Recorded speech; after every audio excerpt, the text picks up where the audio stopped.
Sergeant, I wanted to ask you about a moment 2 days ago in that hearing room after Stephen Ayres, a man who attacked the Capitol, who was one of the people who rushed in there past you and committed violence that day, approached you and your colleagues to offer apologies.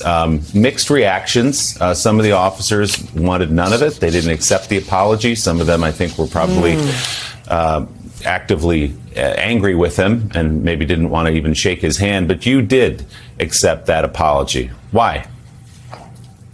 To be honest, it caught me off guard. But like I said to other news agencies, I'm not a vindictive person. I might be upset at you for a moment, and that's it. I let it go. I could live with myself.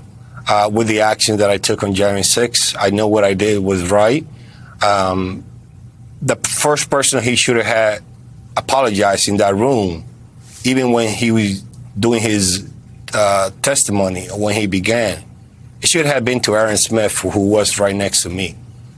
She lost her husband because of what happened on January 6th. Mike Fanone, he passed him, and he almost got killed on that day. I almost got killed several times, and he passed everybody else. I'm not saying that Don doesn't deserve it. I'm not saying that.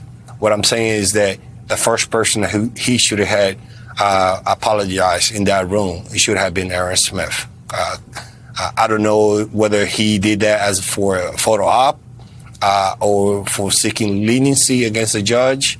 I did notice his attorney kind of like telling to look one way or the other.